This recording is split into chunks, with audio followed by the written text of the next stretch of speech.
Buen día, nosotros somos de la Universidad Autónoma de Baja California, de la Facultad de Medicina y Psicología, del grupo 324, y vamos a hablar acerca de la ruta metabólica de la galactosa. El equipo está compuesto por Emiliano Cuevas, Yesenia Flores, Cristian González, Silvia Guillén, Andrea López, Alison López y Gael Rodríguez.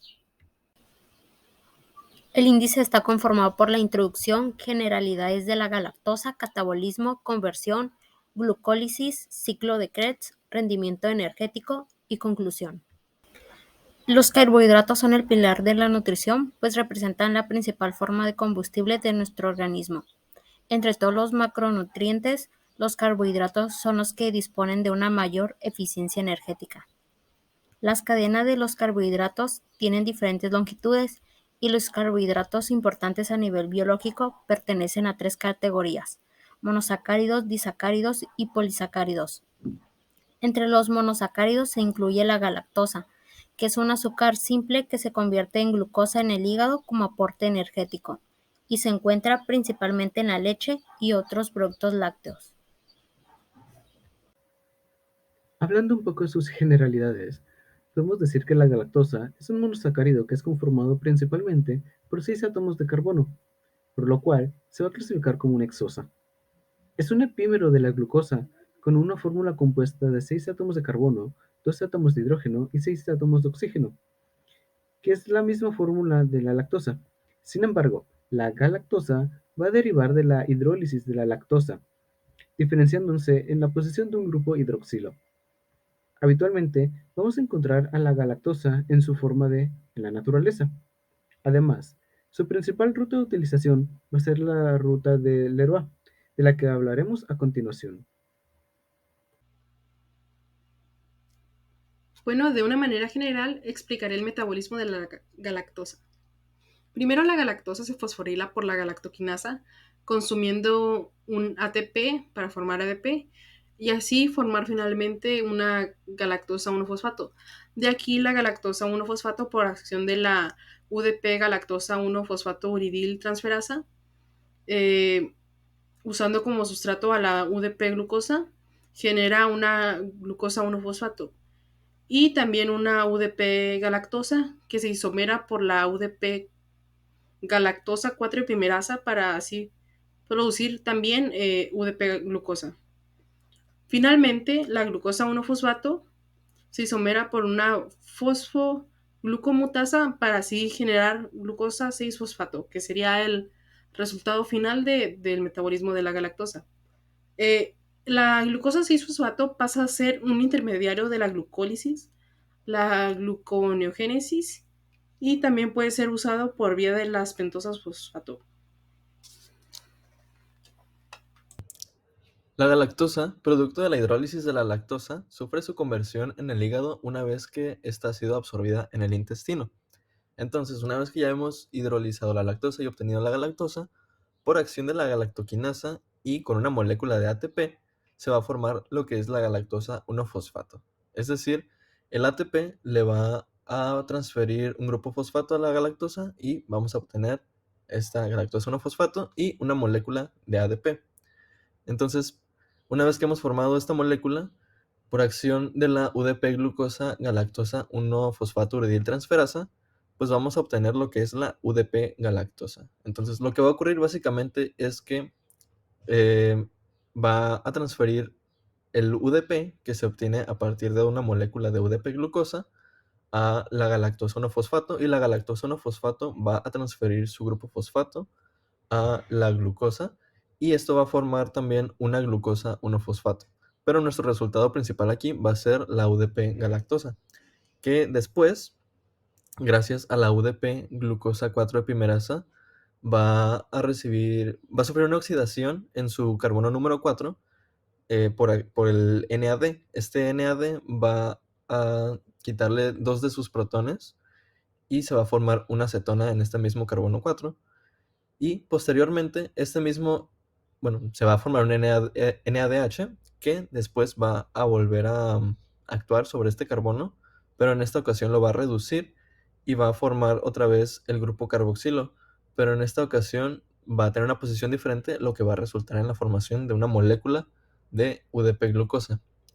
Pero este no es nuestro resultado final, sino que esta UDP-glucosa va a repetir el ciclo, digamos, y en la segunda reacción va a transferir por la enzima UDP-glucosa galactosa 1-fosfato uridiltransferasa su uridil difosfato a la galactosa 1-fosfato. Es decir, simplemente van a intercambiar el uridil difosfato por el fosfato entre la glucosa y la galactosa y se va a formar la glucosa 1-fosfato.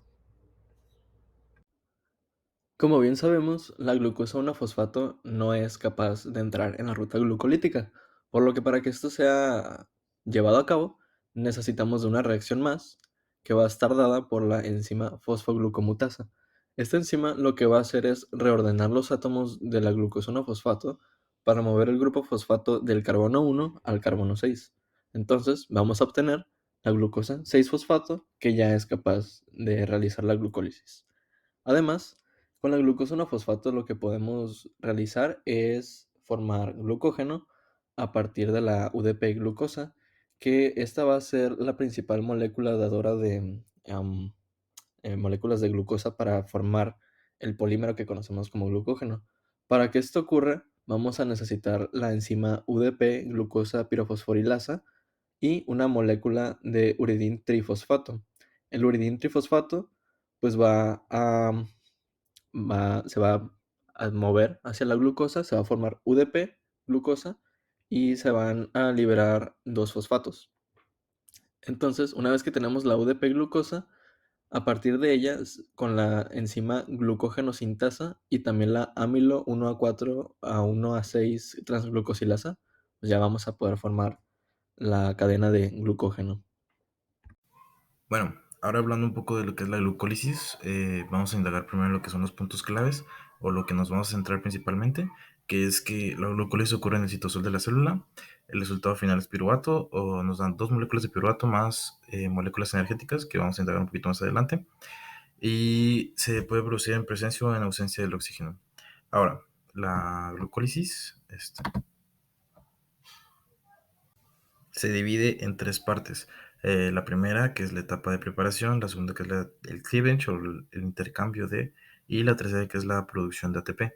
La primera, la parte de preparación, también conocida como de gasto energético, son los primeros 4 pasos de la glucólisis. El cleavage son el paso 4 y el paso 5. Y la etapa 3, la última etapa, es del 5 al 10. En la etapa 3 se produce el ATP y el NAD. Aquí podemos ver un poco más en perspectiva lo que son las etapas. De esta presentación, sobre todo, quiero que se centren en lo que son las enzimas, cuáles son los pasos que son irreversibles, como puede ser el paso 1, el paso 3 y el último paso, y un poco de cómo funciona esto de la glucólisis. Y este es un diagrama muy completo sacado de la presentación del Dr. Manríquez, de cómo se ve la glucólisis como tal, en general, cómo se ve desde el paso 1 hasta el paso 10 y cómo se va transformando la molécula.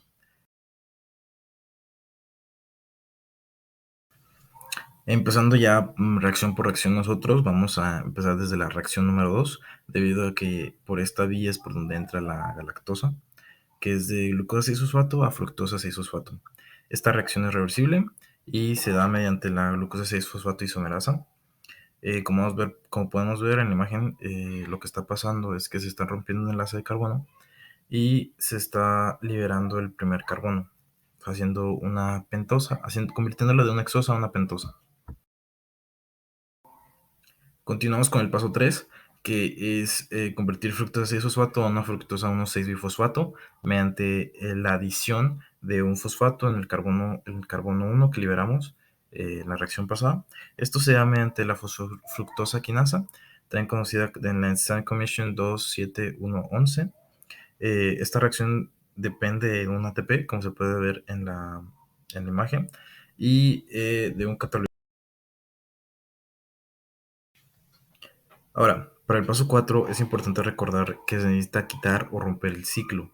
Esto se da mediante una condensación aldólica reversible, como se puede ver en la imagen. Esta reacción es reversible y se da mediante la aldosa. Esto causa que se convierte en una reacción lineal y la partimos a la mitad, dándonos como resultado la hidroxiacetona fosfato y el glicerídeo. Puesto que el glicerídeo 3-fosfato es la única reacción que puede continuar con el ciclo, se necesita isomerizar o cambiar de posición a lo que es la hidroxiacetona fosfato.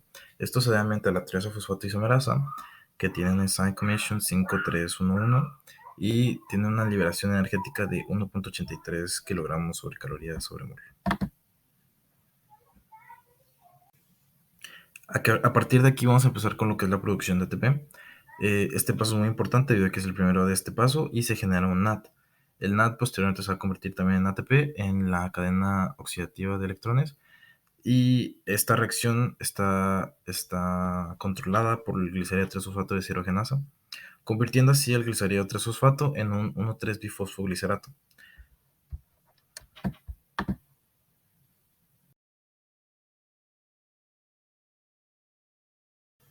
Cabe recalcar que desde el paso anterior, a partir de aquí se van a producir 2 moléculas de cada reacción. Por ejemplo, aquí se van a producir 2 moléculas de 3-fosfolicerato y así continuamente. En esta reacción está controlada por la quinasa, la fosfoglicerato quinasa. Aquí es donde se produce el primer ATP, dándonos como resultado un 3-fosfolicerato más un ATP, que serían 2. Ahora, el paso 8 es convertir el 3-fosfolicerato al 2-fosfolicerato. ¿Para qué? Para hacer que esta molécula sea más estable, considerando que el fosfato en sus extremos es más inestable.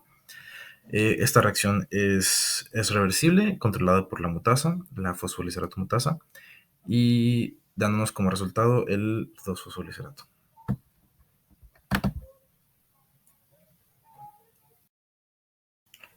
Una vez que ya tenemos esta molécula que ya es más estable, lo único que nos falta es convertirla en piruvato. Para eso necesitamos un mediador. El mediador es la enolasa, que nos va a dar el punto medio entre fosfofilicerato y piruvato, que es el fosfenol piruvato. Esta reacción libera 0.44 kilogramos sobre mol de energía y es el paso 9 de la glucólisis.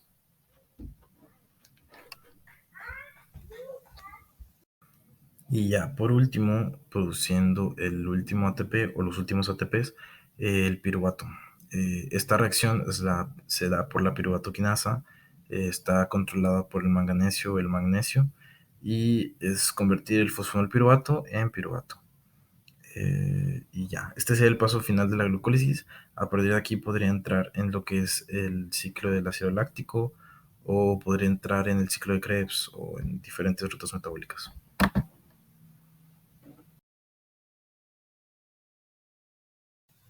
Por último, el balance general de la glucólisis entrando por la ruta de la galactosa es que necesitamos un ATP, 2 NAD y 2 ATPs con un fosfato libre independiente cada uno y produciríamos 4 ATPs, 2 NAD y 2 piruvatos, de los cuales el balance general restando los componentes nos da que el resultado es de 3 ATPs, 2 NADs, H y 2 piruvatos. Esto, recalcando, esto es mediante la ruta de la galactosa. Es diferente cuando entras con glucosa porque se añadiría un ATP más. Continuando con el ciclo de Krebs, comenzaremos con una molécula de piruvato obtenida al final de la glucólisis. Y para poder empezar este ciclo, un piruvato, una coenzima más un NAD, por medio de la enzima piruvato deshidrogenasa nos darán un acetilcoenzima A más un NADH más H. Otro proceso por donde se puede obtener es mediante un oxalacetato a partir de otro piruvato mediante la enzima piruvato carboxilasa. Y así poder comenzar el ciclo de Krebs. El primer paso del ciclo de Krebs es la adición del grupo acetilo al oxalacetato mediante la citrato sintasa, el cual es una enzima que actúa sobre la acetilcoenzima A rompiéndolo para que pueda salir la coenzima A y así formar el citrato. En el paso 2 se comprende la isomerización del citrato a isocitrato, donde la enzima conitasa actúa deshidratando al citrato removiendo una molécula de agua, formando así un subproducto llamado cisaconitato. Después, la misma enzima conitasa vuelve a hidratar al cisaconitato cambiando el orden de los hidrógenos y el oxígeno, formando así el isocitrato. El paso 3 comprende la oxidación del isocitrato en oxalosuccinato por medio de la enzima isocitrato deshidrogenasa, donde su grupo hidroxilo es oxidado a un grupo carbonilo y también hay una pérdida de 2 átomos de hidrógeno que son llevados por la coenzima NAD y así liberar un NADH más H. En el paso 4 se comprende la descarboxilación del oxalosuccinato en alfa-acetoglutarato, donde la enzima isocitrato deshidrogenasa debilita el enlace del grupo carbonilo central y el ácido isocítrico lo pierde en forma de COH. Cabe mencionar que el alfa-acetoglutarato es una molécula de 5 átomos de carbono. En el paso 5 se comprende la oxidación del alfa-acetoglutarato y síntesis del succinilcoenzima A, donde gracias a un complejo multienzimático alfa-acetoglutarato deshidrogenasa, el alfa-acetoglutarato pierde un átomo de carbono liberado como CO2, por lo que de esta manera queda un compuesto de 4 átomos de carbono. A dicho compuesto se le agrega de nuevo la coenzima A para llevarlo hacia el próximo proceso. En el paso 6 se comprende la hidrólisis del succinilcoenzima A y formación del GTP, donde gracias a la succinil-CoA sintetasa, el succinil-CoA se hidroliza liberando la coenzima A y una molécula de ácido succínico. Y pues para la realización de esta reacción se consume un nucleótido trifosfato, ya sea ATP o GTP, por lo que se distinguen 2 enzimas diferentes, el cual se muestran en la parte inferior de la pantalla. Y pues por último, la hidrólisis del succinil-CoA libera la suficiente energía para que paralelamente el GDP capte una molécula de fosfato y formen GTP, el cual dará origen al ATP. El paso 7 comprende la oxidación del succinato o síntesis del fumarato, en donde la succinato deshidrogenasa es una enzima oxidorreductasa y deshidrogenasa a la vez, el cual deshidrogena al succinato, reduce al FAT y oxida al succinato. La succinato deshidrogenasa posee algunos de los tributos de una enzima holostérico, el cual es activado por el succinato, el fosfato, el ATP y el coenzima Q reducido, el cual es inhibido por sus concentraciones muy bajas de oxalacetato. En el paso 8 se comprende la hidratación del fumarato o síntesis del malato, en donde la fumarasa es una enzima hidratasa y actúa hidratando al fumarato. También cataliza la reacción reversible de hidratación-deshidratación del fumarato a ese malato. En consecuencia de la unión del fumarato más agua se forma un alfa-hidroxiácido. Por último, en el paso 9 se comprende la oxidación del malato, en donde la malato deshidrogenasa es una enzima oxidorreductasa que participa en el ciclo del ácido cítrico. Dicha enzima reduce al NAD que trabaja como coenzima. El NAD oxida al grupo alcohol del alfa-hidroxiácido hasta un grupo carboxilo. De esta manera se obtiene el oxalacetato para el primer paso del ciclo de Krebs. En cuanto al balance energético, la conversión de galactosa va a dejar ATP que se va a convertir en ADP más UDP. La glucólisis, una glucosa más 2 ATP más 2 NAD más 2 fosfatos más 4 ADP, van a producir 2 piruvato, 2 NADH más 4 ATP más 2 ADP. Una glucosa más 2 NAD más 2 ADP más 2 fosfatos inorgánicos van a producir 2 piruvatos más 2 NADH más 2 ATP. En cuanto al ciclo de Krebs, un acetil-CoA más H2O más 3 NAD más un FAD más GDP van a producir 2 moléculas de CO2 más 3 NADH más FADH más una coenzima y GTP. En conclusión, la serie de pasos que parten de la hidrólisis de lactosa a galactosa y las acciones enzimáticas que la transforman en glucosa 6-fosfato, que puede entrar a la ruta de glucólisis para convertirse en piruvato y terminar como oxalacetato y pasar el ciclo de Krebs, es otra forma para producir energía.